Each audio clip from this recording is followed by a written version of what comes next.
Video ਦੇਖ ਰਹੇ ਸਾਰੇ ਵਿਦਿਆਰਥੀਆਂ ਨੂੰ ਸਤਿ ਸ਼੍ਰੀ ਅਕਾਲ। ਅੱਜ ਅਸੀਂ ਅਧਿਆਇ 7ਵਾਂ ਐਰੇਜ਼ ਐਰੇ ਦਾ ਪਹਿਲਾ ਪਾਠ ਸ਼ੁਰੂ ਕਰਾਂਗੇ। ਜਿਵੇਂ ਕਿ ਤੁਸੀਂ ਪਿਛਲੇ ਚੈਪਟਰ ਦੇ ਵਿੱਚ ਪੜ੍ਹਿਆ ਹੈ ਕਿ ਸੀ ਦੀ ਹਰ ਵੈਲਿਊ ਹਰ ਵੇਰੀਏਬਲ ਨੂੰ ਬਾਰ-ਬਾਰ ਲਾਗੂ ਕਰਨਾ ਪੈਂਦਾ ਹੈ। ਹਰ ਸਟੇਟਮੈਂਟ ਦੇ ਲਈ ਇੱਕ ਨਵਾਂ ਵੇਰੀਏਬਲ ਚੁਣਨਾ ਪੈਂਦਾ ਹੈ। ਪਰ ਐਰੇ ਦੇ ਵਿੱਚ ਤੁਸੀਂ ਇੱਕ ਹੀ ਵੇਰੀਏਬਲ ਦੇ ਵਿੱਚ ਅਲੱਗ-ਅਲੱਗ ਐਲੀਮੈਂਟਸ ਪ੍ਰਦਾਨ ਕਰ ਸਕਦੇ ਹੋ। ਐਰੇ ਦੀ ਪਰਿਭਾਸ਼ਾ ਕੀ ਹੈ? ਇੱਕ ਤਰਤੀਬਵਾਰ ਐਲੀਮੈਂਟਸ, ਮਤਲਬ ਜਿਹੜੇ ਤੁਸੀਂ ਇੱਕ ਸੀਕੁਐਂਸ ਦੇ ਵਿੱਚ ਐਲੀਮੈਂਟਸ ਚੁਣੋਗੇ ਉਸ ਦਾ ਇੱਕ ਸਮੂਹ ਹੁੰਦਾ ਹੈ ਜੋ ਕਿ ਇੱਕੋ ਨਾਮ ਨੂੰ ਸਾਂਝੇ ਵਰਤੇ ਜਾਂਦੇ ਹਨ। ਮਤਲਬ ਜੇ ਮੈਂ A ਵੇਰੀਏਬਲ ਲਿਆ ਤਾਂ ਉਸ ਦੇ ਵਿੱਚ ਮੈਂ ਕਈ ਵੇਰੀਏਬਲ ਐਲੀਮੈਂਟਸ ਪਾਸ ਆਨ ਕਰ ਸਕਦਾ ਹਾਂ। ਪਹਿਲੇ ਚੈਪਟਰ ਦੇ ਵਿੱਚ ਤੁਸੀਂ ਪੜ੍ਹਿਆ ਹੈ ਕਿ A ਵੇਰੀਏਬਲ ਦੇ ਵਿੱਚ ਸਿਰਫ ਇੱਕ ਹੀ ਵੈਲਿਊ ਪਾਸ ਆਨ ਹੋ ਸਕਦੀ ਹੈ। ਪਰ ਜੇ ਤੁਸੀਂ ਉਸੇ ਵੇਰੀਏਬਲ ਨੂੰ ਐਰੇ ਬਣਾ ਦਿਓ, ਉਸ ਨੂੰ ਐਰੇ ਕਿਵੇਂ ਲਿਖਣਾ ਹੈ, ਉਸ ਦੇ ਵਿੱਚ ਕਈ ਐਲੀਮੈਂਟਸ ਯੂਜ਼ ਕੀਤੇ ਜਾਂਦੇ ਹਨ। ਬਾਰ-ਬਾਰ ਨਵੇਂ ਵੇਰੀਏਬਲ ਬਣਾਉਣ ਦੀ ਜ਼ਰੂਰਤ ਨਹੀਂ ਪੈਂਦੀ। ਐਰੇ ਡਾਟਾ ਟਾਈਪਸ ਹੁੰਦੀਆਂ ਹਨ ਅਤੇ ਸਾਨੂੰ ਇੱਕੋ ਡਾਟਾ ਟਾਈਪ ਦੇ ਨਾਲ ਅਨੇਕਾਂ ਮੁੱਲ ਸਟੋਰ ਕਰਨ ਲਈ ਇੱਕ ਐਰੇ ਵੇਰੀਏਬਲ ਵਰਤਣ ਦੀ ਆਗਿਆ ਦਿੰਦਾ ਹੈ। ਮਤਲਬ ਕਈ ਮੁੱਲਾਂ ਨੂੰ ਅਸੀਂ ਇੱਕ ਹੀ ਵੇਰੀਏਬਲ ਦੇ ਵਿੱਚ ਪਾਸ ਕਰ ਸਕਦੇ ਹਾਂ। ਐਰੇ ਦੇ ਹਰ ਇੱਕ ਨਿਰਮਿਤ ਮੁੱਲ ਨੂੰ ਐਲੀਮੈਂਟਸ ਕਿਹਾ ਜਾਂਦਾ ਹੈ। ਐਰੇ ਦੇ ਹਰ ਇੱਕ ਐਲੀਮੈਂਟ ਦਾ ਆਪਣਾ ਹੀ ਸਟੋਰੇਜ ਸਥਾਨ ਹੁੰਦਾ ਹੈ। ਯਾਦ ਰੱਖਿਓ, ਉਸ ਦੀ ਵੀ ਸਟੋਰੇਜ ਸਥਾਨ ਹੁੰਦੀ ਹੈ ਜੋ ਵੀ ਆਪਾਂ ਵੇਰੀਏਬਲ ਪਾਸ ਆਨ ਕਰਦੇ ਹਾਂ, ਪਰ ਐਰੇ ਦੇ ਹਰ ਇੱਕ ਐਲੀਮੈਂਟ ਦਾ ਆਪਦਾ ਇੱਕ ਸਟੋਰੇਜ ਸਥਾਨ। ਜਿਸ ਕਿਸੇ ਵੀ ਵੇਰੀਏਬਲ ਦੇ ਨਾਲ ਹਵਾਲਾ ਦੇ ਕੇ ਉਸ ਸਥਾਨ ਤੇ ਪਹੁੰਚਿਆ ਜਾ ਸਕਦਾ ਹੈ। ਮਤਲਬ ਉਸ ਸਥਾਨ ਦੀ ਰੈਫਰੈਂਸ ਦੇਣ ਨਾਲ ਹੀ ਤੁਸੀਂ ਉਸ ਸਥਾਨ ਤੇ ਪਹੁੰਚ ਸਕਦੇ ਹੋ, ਉਹ ਵੇਰੀਏਬਲ ਦੇ ਵੈਲਿਊ ਤੇ ਪਹੁੰਚ ਸਕਦੇ ਹੋ, ਐਲੀਮੈਂਟ ਐਕਸੈਸ ਕਰ ਸਕਦੇ ਹੋ। ਐਰੇ ਦੇ ਐਲੀਮੈਂਟ ਮੈਮਰੀ ਵਿੱਚ ਲਗਾਤਾਰ ਸਟੋਰੇਜ ਸਥਾਨ ਵਿੱਚ ਸਟੋਰ ਕੀਤੇ ਹੁੰਦੇ ਹਨ ਅਤੇ ਬ੍ਰੈਕਟ ਵਿੱਚ ਅਨੇਕਾਂ ਰਾਹੀਂ ਐਰੇ ਦੇ ਨਾਮ ਦੁਆਰਾ ਪਛਾਣੇ ਜਾਂਦੇ ਹਨ। ਇਹ ਬ੍ਰੈਕਟ ਦੇ ਵਿੱਚ ਰੱਖੇ ਜਾਂਦੇ ਹਨ। ਇਹ ਅੰਕ 0 ਤੋਂ ਸ਼ੁਰੂ ਹੁੰਦੇ ਹਨ ਅਤੇ ਹਰ ਵਾਰ ਇੱਕ ਅੰਕ ਨਾਲ ਵਧਦੇ ਰਹਿੰਦੇ ਹਨ। ਹੁਣ ਜਿਹੜੇ ਇਹਨਾਂ ਦੀ ਮੁੱਲਾਂ ਦੀ ਵੈਲਿਊ ਹੈ ਉਹ ਇੱਕ ਅੰਕ ਨਾਲ ਵਧਦੇ ਜਾਂਦੇ ਹਨ। ਇਹ ਵੈਲਿਊ ਉਹਨਾਂ ਦੇ ਐਲੀਮੈਂਟਸ ਦੀ 0 ਤੋਂ ਸਟਾਰਟ ਹੋ ਕੇ ਅੱਗੇ ਨੂੰ ਵੱਧਦੀ ਜਾਂਦੀ ਹੈ ਸੀਕੁਐਂਸ਼ਲ। ਕਹਿ ਲਓ ਕਿ ਹਰ ਇੱਕ ਅੰਕ 0, 1, 2, 3, 4 ਅੱਗੇ ਨੂੰ ਇੱਕ ਸੂਚੀ ਦਾ ਸਬਸਕ੍ਰਿਪਟ ਮਤਲਬ ਉਹਦਾ ਇੰਡੈਕਸ ਹੁੰਦਾ ਹੈ। ਐਰੇ ਦੇ ਵਿਅਕਤੀਗਤ ਐਲੀਮੈਂਟਸ ਨੂੰ ਹੇਠ ਦਿਖਾਏ ਗਏ ਵਜੋਂ ਸਬਸਕ੍ਰਿਪਟ ਵੇਰੀਏਬਲ ਨੂੰ ਕਿਹਾ ਜਾਂਦਾ ਹੈ। ਹੁਣ ਤੁਸੀਂ ਇਸ ਡਾਇਗਰਾਮ ਤੇ ਦੇਖੋ, ਇਸ ਦੇ ਵਿੱਚ ਸਾਫ਼-ਸਾਫ਼ ਦੱਸਿਆ ਗਿਆ ਹੈ ਕਿ ਪਹਿਲਾ ਮੁੱਲ 0 ਤੋਂ ਇਸ ਬਾਕਸ ਦੇ ਵਿੱਚ ਉਸ ਦਾ ਮੁੱਲ ਆਵੇਗਾ ਪਹਿਲਾ, ਦੂਜਾ ਮੁੱਲ ਇਸ ਬਾਕਸ ਦੇ ਵਿੱਚ ਆਵੇਗਾ ਤੇ ਅੱਗੇ ਨੂੰ ਵਧਦਾ ਜਾਵੇਗਾ ਜੇ ਅਸੀਂ ਇੰਟੀਜਰ ਡਾਟਾ ਟਾਈਪ ਲਿਆ ਹੈ। ਇਸ ਵਿੱਚ ਦਰਸਾਏ ਗਏ ਐਰੇ ਏਜ ਨੂੰ, ਹੁਣ ਏਜ ਇੱਕ ਐਰੇ ਸ਼ੁਰੂ ਕੀਤਾ ਹੈ, ਇਹਨੂੰ 5 ਪੂਰਨ ਅੰਕ ਮਤਲਬ 5 ਅੰਕ ਦਿੱਤੇ ਹਨ। ਇਸ ਤਰ੍ਹਾਂ ਨਾਲ ਇੰਟੀਜਰ ਡਾਟਾ ਟਾਈਪ ਏਜ ਇੱਕ ਵੇਰੀਏਬਲ ਆ ਜਿਸ ਨੂੰ ਅਸੀਂ ਐਰੇ ਬਣਾ ਦਿੱਤਾ ਹੈ ਸਕੁਅਰ ਬ੍ਰੈਕਟ ਲਾ ਕੇ। ਉਸ ਦੇ ਵਿੱਚ 5 ਮੁੱਲ ਪਾਸ ਕੀਤੇ ਹਨ ਜੋ ਕਿ ਇੰਟ ਡਾਟਾ ਟਾਈਪ ਦੇ ਹਨ, ਜਿੱਥੇ ਹਰੇਕ ਖਾਲੀ ਪੈਨਲ ਐਰੇ ਦੇ ਇੱਕ ਐਲੀਮੈਂਟਸ ਦੀ ਪ੍ਰਤੀਨਿਧਤਾ ਕਰਦਾ ਹੈ ਅਤੇ ਉਸ ਦੀ ਟਾਈਪ ਇੰਟੀਜਰ ਨੂੰ ਪੂਰਨ ਅੰਕ ਦਿੰਦਾ ਹੈ। ਇਹਨਾਂ ਐਲੀਮੈਂਟਸ ਦੀ ਸੰਖਿਆ 0 ਤੋਂ 4 ਹੁੰਦੀ ਹੈ। ਹੁਣ ਜੇ ਇਸ ਦੀ 5 ਵੈਲਿਊ ਹੈ ਤਾਂ 0 ਤੋਂ ਸ਼ੁਰੂ ਹੋਈ ਤਾਂ 4 ਤੱਕ ਹੀ ਰਹਿ ਜਾਵੇਗੀ।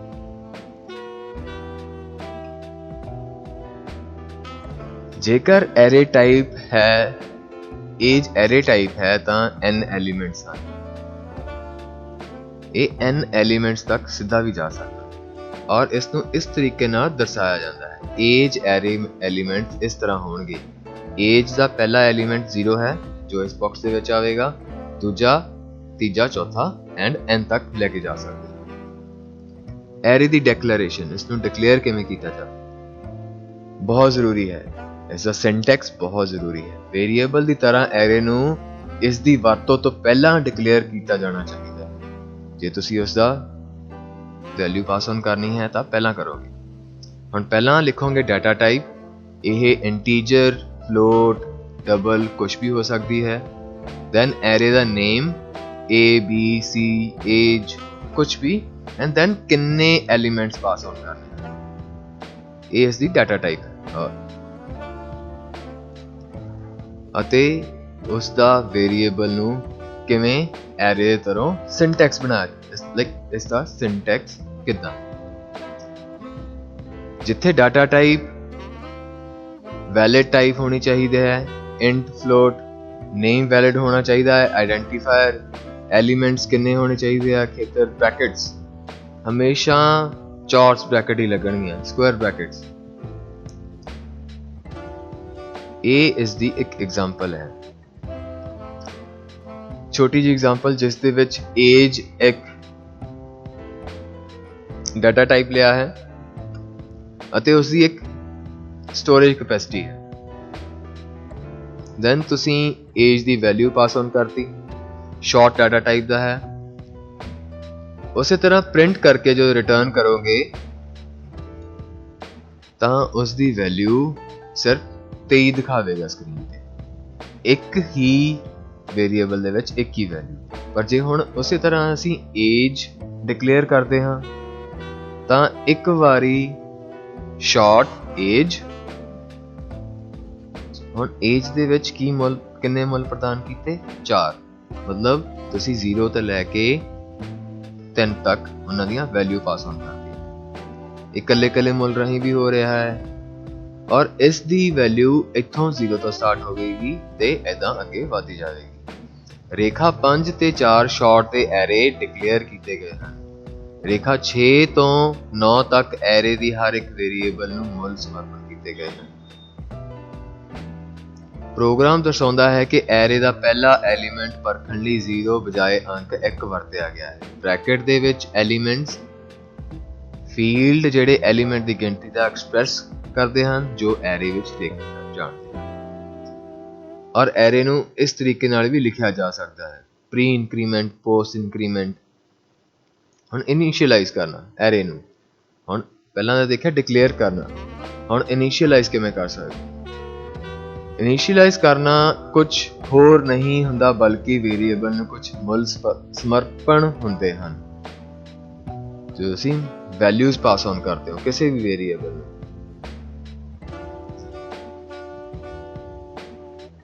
ਸਾਧਾਰਨ ਵੇਰੀਏਬਲ ਦੇ ਇਨੀਸ਼ੀਅਲਾਈਜੇਸ਼ਨ ਦੀ ਤਰ੍ਹਾਂ ਐਰੇ ਦੇ ਵਿਅਕਤੀਗਤ ਐਲੀਮੈਂਟਸ ਨੂੰ ਇਨੀਸ਼ੀਅਲਾਈਜ਼ ਕੀਤਾ ਜਾ ਸਕਦਾ ਹੈ। ਸੇਮ ਉਸੇ ਤਰ੍ਹਾਂ ਸਮੂਹ ਇਨੀਸ਼ੀਅਲਾਈਜ਼ਡ ਮੁੱਲ ਜਾਂ ਵੈਲਿਊਜ਼ ਕੰਟੀਨਿਊਸ ਜਾਂ ਕਾਂਸਟੈਂਟ ਹੋਣੇ ਚਾਹੀਦੇ ਹਨ। ਇਨੀਸ਼ੀਅਲਾਈਜੇਸ਼ਨ ਡਿਕਲੇਰੇਸ਼ਨ ਦੇ ਸਮੇਂ ਦੌਰਾਨ ਸਮੂਹ ਐਰੇ ਐਲੀਮੈਂਟਸ ਨੂੰ ਵੀ ਕੀਤਾ ਜਾ ਸਕਦਾ ਹੈ। ਮਿਸਾਲ ਦੇ ਤੌਰ ਤੇ ਡਾਟਾ ਟਾਈਪ, ਵੇਰੀਏਬਲ ਨੇਮ, ਦੈਨ ਕਿੰਨੀਆਂ ਵੈਲਿਊਜ਼ ਪਾਸ ਔਨ ਕਰਨੀਆਂ ਹਨ। ਤੁਸੀਂ ਇੱਕ ਹੀ ਲਾਈਨ ਦੇ ਵਿੱਚ ਕਰਲੀ ਬ੍ਰੈਕਟਸ ਦੇ ਨਾਲ ਇਸ ਨੂੰ ਪਾਸ ਔਨ ਕਰ ਸਕਦੇ ਹੋ, ਇੱਕ ਹੀ ਲਾਈਨ ਦੇ ਵਿੱਚ, ਬਾਰ-ਬਾਰ ਉਸ ਨੂੰ ਕਰਨ ਦੀ ਜ਼ਰੂਰਤ ਨਹੀਂ ਹੈ। ਔਰ ਇਹ ਮੈਮਰੀ ਦੇ ਵਿੱਚ ਇਸ ਤਰ੍ਹਾਂ ਪਾਸ ਔਨ ਹੋਵੇਗੀ, ਪਹਿਲੀ ਵੈਲਿਊ 0 ਨੂੰ, ਦੈਨ 2, 77, 40 ਤੇ 71। ਸਪੈਸ਼ਲ ਰੂਲਸ ਕੀ ਹਨ?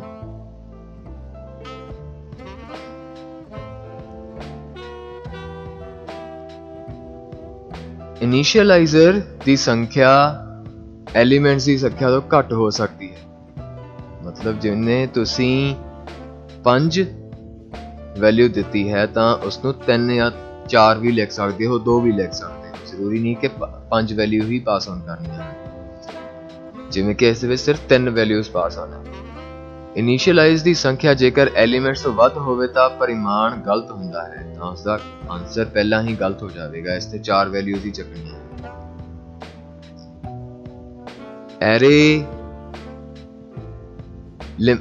ਐਰੇ ਦੇ ਆਕਾਰ ਨੂੰ ਕੋਈ ਸੰਖਿਆ ਸਪਲਾਈ ਨਹੀਂ ਕੀਤੀ ਜਾਂਦੀ ਹੈ। ਇਸ ਮਾਮਲੇ ਵਿੱਚ ਕੰਪਾਈਲਰ ਜੋ ਕਿ ਕੰਪਾਈਲ ਕਰਦਾ ਹੈ ਵੱਲੋਂ ਇਨੀਸ਼ੀਅਲਾਈਜੇਸ਼ਨ ਸੂਚੀ ਵਿੱਚ 3 ਐਲੀਮੈਂਟਸ ਦੀ ਸੰਖਿਆ ਗਿਣ ਲਈ ਜਾਂਦੀ ਹੈ ਜਦੋਂ ਉਸ ਨੂੰ ਵੈਲਿਊ ਪਾਸ ਔਨ ਕਰਦੇ ਹਾਂ। ਆ ਇੱਕ ਐਗਜ਼ਾਮਪਲ ਹੈ। ਉਦਾਹਰਣ ਵਜੋਂ ਜੇ ਆਪਾਂ C ਦੇ ਪ੍ਰੋਗਰਾਮ ਦੇ ਵਿੱਚ ਦੇਖੀਏ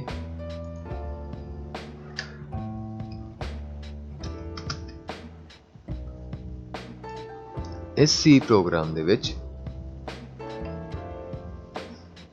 ਇੱਕ ਇੰਟੀਜਰ ਡਾਟਾ ਟਾਈਪ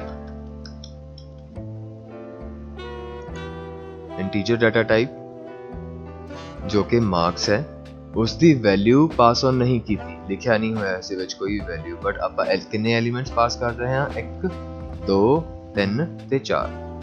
ਫਿਰ ਆਪਾਂ ਕਿਹਾ ਕਿ ਇੱਕ x ਡਾਟਾ ਟਾਈਪ ਜੋ ਇੰਟੀਜਰ ਹੈ ਉਸ ਨੂੰ ਮਾਰਕ ਕੀਤਾ ਜਾਵੇ, ਇਨੀਸ਼ੀਅਲਾਈਜ਼ ਕੀਤਾ ਜਾਵੇ। ਫਿਰ ਅਸੀਂ ਕਹਿੰਦੇ ਹਾਂ ਕਿ ਸਕਰੀਨ ਤੇ ਸਾਨੂੰ ਪ੍ਰਿੰਟ ਹੋਇਆ ਆਵੇ ਐਲੀਮੈਂਟਸ ਆਫ ਐਰੇ ਆਰ, ਵੀ ਐਰੇ ਦੇ ਐਲੀਮੈਂਟਸ ਕਿੰਨੇ ਹਨ, ਕਿਵੇਂ ਹਨ। ਸਕਰੀਨ ਰੁਕੇ, ਫਿਰ ਲੂਪ ਚੱਲੇ, ਫॉर ਲੂਪ। ਪਹਿਲੀ ਕੰਡੀਸ਼ਨ ਕੀ ਹੈ, ਇਨੀਸ਼ੀਅਲਾਈਜ਼ ਕਿੱਥੋਂ ਕੀਤਾ, x ਦੀ ਵੈਲਿਊ 0 ਤੋਂ। ਦੈਨ x ਦੀ ਵੈਲਿਊ ਕਦੋਂ ਤੱਕ ਚੱਲੇ, 4 ਤੱਕ, ਲੈਸ ਦੈਨ 4 मतलब 3 ਤੇ ਆ ਕੇ ਰੁਕ ਜਾਏਗਾ, ਜੋ 4 ਹੋਗੀ ਲੂਪ ਤੋਂ ਬਾਹਰ ਆ ਜਾਏਗਾ ਕੰਡੀਸ਼ਨ, ਉਦੋਂ ਤੱਕ ਇੰਕਰੀਮੈਂਟ ਹੁੰਦੀ ਜਾਏਗੀ ਜਦ ਤੱਕ सक्सेस। ਫਿਰ ਅਸੀਂ ਕਿਹਾ ਮਾਰਕਸ ਦੀ ਵੈਲਿਊ ਜੋ ਕਿ ਪਰਸੈਂਟੇਜ d मतलब ਕਿਹੜੀ ਹੈ ਤੇ ਕੀ ਪ੍ਰਿੰਟ ਹੋਵੇ, ਪਹਿਲਾਂ x ਪ੍ਰਿੰਟ ਹੋਵੇਗਾ ਫਿਰ ਮਾਰਕਸ ਪ੍ਰਿੰਟ ਹੋਣਗੇ। ਜੇ ਇਸ ਤੋਂ ਕੰਪਾਈਲ ਕਰਾਂਗੇ and then elements of array are ਕਿੰਨੇ ਨੇ, 0 ਤੋਂ ਸਟਾਰਟ ਹੋ ਕੇ, ਹੁਣ x ਦੀ ਵੈਲਿਊ 0 ਤੋਂ ਸਟਾਰਟ ਕੀਤੀ ਸੀ, 10 25 20 ਤੇ 35 ਆਟੋਮੈਟਿਕਲੀ ਉਸ ਨੂੰ ਪ੍ਰਦਾਨ ਹੋ ਚੁੱਕੀ ਹੈ।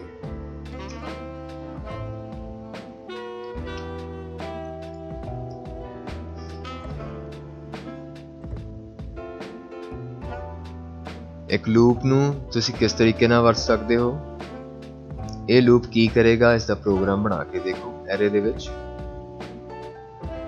ਹਮੇਸ਼ਾ ਯਾਦ ਰੱਖਿਓ ਤੁਸੀਂ ਪ੍ਰੋਗਰਾਮਰ ਜਾਂ ਆਪਦੀ ਕ੍ਰੀਏਟੀਵਿਟੀ ਉਦੋਂ ਹੀ ਦਿਖਾ ਸਕਦੇ ਹੋ ਜਦੋਂ ਤੁਸੀਂ ਆਪ ਦੇ ਤਰੀਕੇ ਨਾਲ ਪ੍ਰੋਗਰਾਮ ਬਣਾ ਕੇ ਦੇਖੋ। ਤੁਹਾਡੀ ਕਿਤਾਬ ਵਿੱਚ ਦਿੱਤੇ ਹੋਏ ਜਿੰਨੇ ਵੀ ਐਗਜ਼ਾਮਪਲਸ ਹਨ ਪਹਿਲਾਂ ਤਾਂ ਉਹ ਬਣਾ ਕੇ ਦੇਖੋ, ਫਿਰ ਉਸ ਦੇ ਵਿੱਚ ਆਪਦੀ ਸ਼ਮਤਾ ਅਨੁਸਾਰ ਇੱਕ ਹੋਰ ਲੂਪ ਲਗਾਓ। ਤੁਸੀਂ ਆਪਦੇ ਤਰੀਕੇ ਨਾਲ ਆਉਟਪੁੱਟ ਦੇਖਣਾ ਚਾਹੁੰਦੇ ਹੋ ਕਿ ਮੈਂ ਇਸ ਤਰ੍ਹਾਂ ਦੀ ਆਉਟਪੁੱਟ ਦੇਖਣੀ ਹੈ, ਇਸ ਲੂਪ ਦੇ ਵਿੱਚ ਆ ਚੱਲੇ, ਫਿਰ ਉਹਦੀ ਆ ਆਉਟਪੁੱਟ ਆਵੇ। ਜਦ ਤੱਕ ਉਸ ਨੂੰ ਬਣਾ ਕੇ ਨਹੀਂ ਦੇਖੋਗੇ ਤਾਂ ਪ੍ਰੋਗਰਾਮ ਸਮਝ ਨਹੀਂ ਆਉਣਾ। ਥਿਊਰੀ ਵੀ ਜ਼ਰੂਰੀ ਹੈ, ਪਰ ਥਿਊਰੀ ਦੇ ਵਿੱਚ ਸਿਰਫ ਥਿਓਰੈਟੀਕਲ ਪਾਰਟ, ਪ੍ਰੋਗਰਾਮਿੰਗ ਪਾਰਟ ਨਹੀਂ ਹੁੰਦਾ। ਐਂਟਰਿੰਗ ਡਾਟਾ ਇਨਟੂ ਐਨ ਐਰੇ, ਐਰੇ ਦੇ ਵਿੱਚ ਤੁਸੀਂ ਡਾਟਾ ਕਿਵੇਂ ਐਂਟਰ ਕਰ ਸਕਦੇ ਹੋ, ਜੋ ਕਿ ਐਰੇ ਮੁੱਲਾਂ ਦਾ ਸੰਗ੍ਰਹਿ ਕਰਦੀ ਹੈ। ਇਸ ਲਈ ਐਰੇ ਦੇ ਵਿਅਕਤੀਗਤ ਐਲੀਮੈਂਟਸ ਵਿੱਚ ਡਾਟਾ ਇਨਪੁਟ ਕਰਨ ਲਈ ਅਸੀਂ ਲੂਪ ਸਟੇਟਮੈਂਟਸ ਵਰਤਦੇ ਹਾਂ। ਹੁਣ ਜੇ ਤੁਸੀਂ ਲੂਪ ਸਟੇਟਮੈਂਟ ਆਟੋਮੈਟਿਕਲੀ ਵਰਤ ਲਓਗੇ ਤਾਂ ਕੰਡੀਸ਼ਨਸ ਆਪਣੇ ਆਪ ਚੱਲ ਜਾਣਗੀਆਂ, ਨਹੀਂ ਤਾਂ ਇੱਕ ਵਾਰੀ ਵੈਲਿਊ ਤੁਸੀਂ ਇੱਕ ਲਾਈਨ ਦੇ ਵਿੱਚ ਦੇਣੀ ਪਊਗੀ। ਜੇਕਰ ਐਰੇ ਦੇ ਅਸਲ ਆਕਾਰ ਦਾ ਪਹਿਲਾਂ ਹੀ ਪਤਾ ਲੱਗ ਜਾਵੇ ਤਾਂ ਵਾਈਲ ਲੂਪ ਜਾਂ ਡੂ ਵਾਈਲ ਲੂਪ ਦੀ ਜਗ੍ਹਾ ਫॉर ਲੂਪ ਪਹਿਲਾਂ ਹੀ ਦਿੱਤੀ ਜਾ ਸਕਦੀ ਹੈ, ਜਿਵੇਂ ਕਿ ਅਸੀਂ ਹੁਣੇ ਇੱਕ ਐਗਜ਼ਾਮਪਲ ਦੇਖਿਆ। ਇਹ ਐਗਜ਼ਾਮਪਲ ਵੀ ਉਹੀ ਕਹਿੰਦੀ ਹੈ। ਕਲੀਅਰ ਸਕਰੀਨ, ਵੈਲਿਊ ਲਈ ਸਕਰੀਨ ਪਹਿਲਾਂ ਕਲੀਅਰ ਕਰਤੀ, ਦੈਨ ਇੰਟੀਜਰ i, ਫਿਰ ਕਿਆ 5 ਸਟੂਡੈਂਟਸ ਆ, ਅਸੀਂ ਮਾਰਕਸ ਐਂਟਰ ਕਰਨੇ, 0 ਲੈਸ ਦੈਨ 5। ਇਹ ਸੇਮ ਐਗਜ਼ਾਮਪਲ ਹੈ printf, value of student percentage the i the value automatically increment ਹੋ ਜਾਵੇ।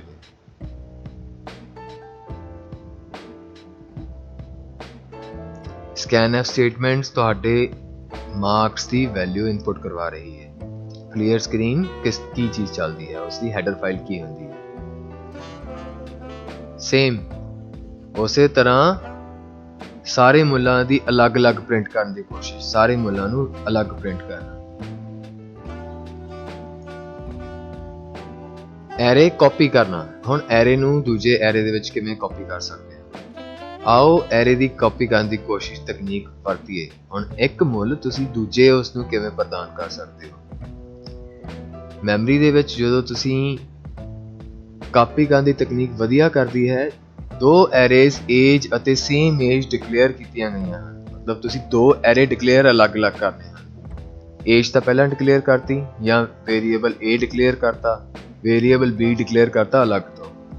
ਸੇਮ ਏਜ ਇਹਨਾਂ ਨੇ ਏਜ ਤੇ ਸੇਮ ਏਜ ਲਿਆ ਹੈ। ਏਜ ਦੀ ਵੈਲਿਊ ਤੁਸੀਂ ਸੇਮ ਏਜ ਦੇ ਵਿੱਚ ਕਿਵੇਂ ਪਾਸ ਔਨ ਕਰ ਸਕਦੇ ਹੋ, ਕਿਸ is equal to same age ਦੀ ਵੈਲਿਊ 0 ਇਹਦੇ ਬਰਾਬਰ, ਇਹਦੇ ਬਰਾਬਰ, ਬਸ ਇਹਨਾਂ ਨੂੰ ਪ੍ਰਿੰਟ ਕਰ ਦੇਣਾ ਹੈ। ਇੱਕ C ਦਾ ਹੋਰ ਪ੍ਰੋਗਰਾਮ ਆਪਾਂ देखिए मार्क्स वाला सेम ये इस तरह ना चलेगा। पहले स्टूडेंट दी मार्क्स किन्ने होने हैं, हुण ये यूजर वालों इनपुट हो रहा स्कैनएफ दा, जिवें क्या 89 ऑटोमैटिकली इंक्रीमेंट हो रहा है वैल्यू, पर यूजर तो इनपुट भी ली जा रही है मार्क्स की। 67 किन्ने वारी लूप चलना सीगा, 5 बार। 78 98 और 89 ये 5 लूप्स तो बाद ऑटोमैटिकली खत्म होना। ये एरे दा एक फायदा है। बाकी रहंदे प्रोग्राम तुसी आप बना के देखो, समझो, ਤੁਹਾਡੀ किताब ਵਿੱਚ बहुत ਚੰਗੇ ਤਰੀਕੇ ਨਾਲ ਐਕਸਪਲੇਨ ਕੀਤੇ ਗਏ ਹਨ। ਐਰੇ ਦੇ ਮੁੱਲਾਂ ਦੀ ਪਹੁੰਚ ਕਰਨੀ, ਹੁਣ ਐਰੇ ਦੇ ਜਿਹੜੇ ਵੈਲਿਊਜ਼ ਪਾਸ ਆਨ ਕੀਤੀਆਂ ਹਨ ਉਹਨਾਂ ਨੂੰ ਕਿਵੇਂ ਐਕਸੈਸ ਕਰ ਸਕਦੇ ਹਾਂ। ਇੱਕ ਪ੍ਰੋਗਰਾਮ ਦੇ ਕਿਸੇ ਵੀ ਬਿੰਦੂ ਤੇ ਜਿੱਥੇ ਐਰੇ ਵਿਜ਼ੀਬਲ ਹੁੰਦਾ, ਜਿੱਥੇ ਦਿਖਦਾ ਹੈ, ਅਸੀਂ ਇਹਨਾਂ ਦੇ ਵਿਅਕਤੀਗਤ ਐਲੀਮੈਂਟਸ ਵਿੱਚੋਂ ਕਿਸੇ ਵੀ ਇੱਕ ਮੁੱਲ ਦੀ ਪਹੁੰਚ ਕਰ ਸਕਦੇ ਹਾਂ। ਜਿਵੇਂ ਕਿ ਇਹ ਆਮ ਵੇਰੀਏਬਲ ਹੁੰਦਾ ਹੈ, ਇਸ ਪ੍ਰਕਾਰ ਪੜ੍ਹਨ ਅਤੇ ਇਸ ਦੇ ਮੁੱਲ ਨੂੰ ਸੋਧਣ ਦੇ ਕਾਬਿਲ ਹੋ ਸਕਦਾ ਹੈ।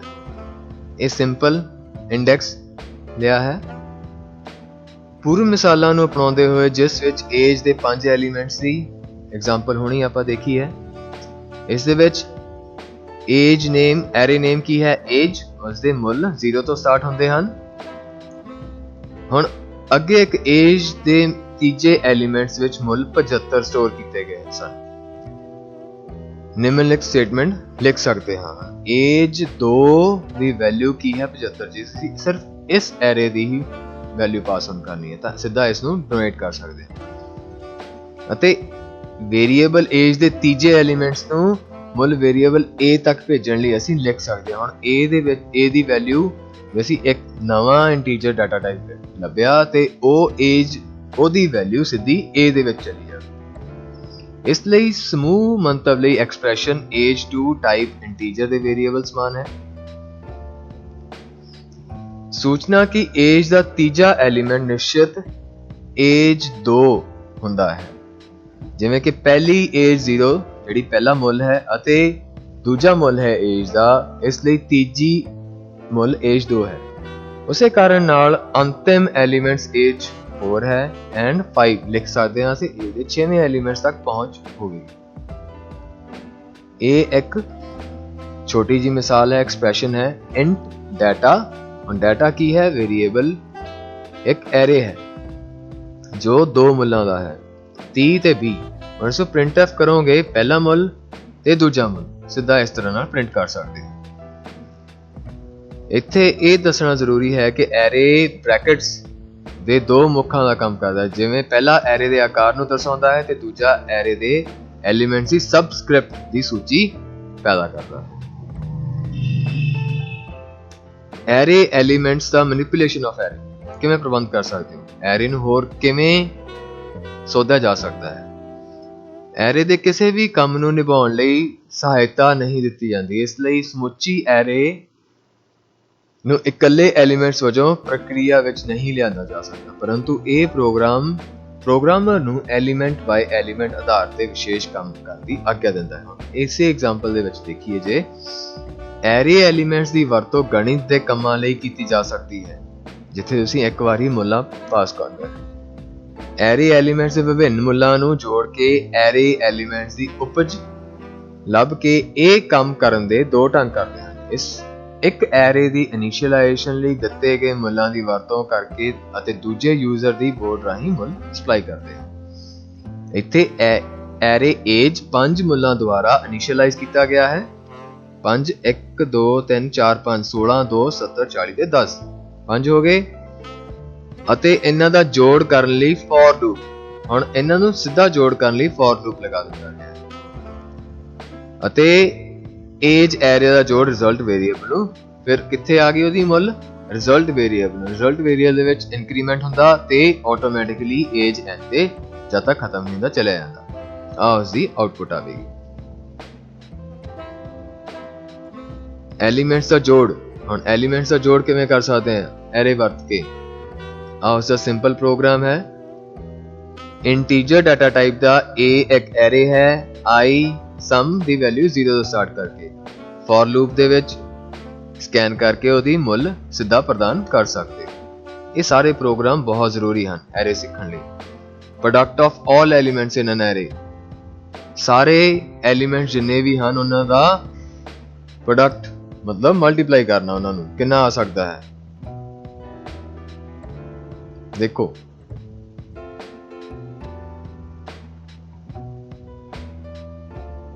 ਇਹ ਸਾਰੇ ਉਹਨਾਂ ਦੀ ਐਕਸਪਲੇਨੇਸ਼ਨ ਹੈ, ਰਿਜ਼ਲਟ ਹਨ। ਇਹ ਸਾਰੇ ਪ੍ਰੋਗਰਾਮ ਆਪਣੇ C ਦੇ ਕੰਪਾਈਲਰ ਦੇ ਵਿੱਚ ਬਣਾ ਕੇ ਦੇਖੋ। ਤੁਸੀਂ ਆਪਦੇ ਫੋਨ ਦੇ ਵਿੱਚ ਕੰਪਾਈਲਰ ਡਾਊਨਲੋਡ ਕੀਤਾ ਹੈ, ਤੁਹਾਡੇ PC ਦੇ ਵਿੱਚ ਹਨ, ਤਾਂ ਇਹ ਪ੍ਰੋਗਰਾਮ ਬਣਾ ਕੇ ਦੇਖੋ। ਇਹਨਾਂ ਦੀਆਂ ਜੋ ਐਰਰਸ ਆ ਰਹੀਆਂ ਹਨ ਉਹਨਾਂ ਨੂੰ ਲੱਭ ਕੇ ਉਹਨਾਂ ਨੂੰ ਸੌਰਟ ਆਊਟ ਕਰੋ।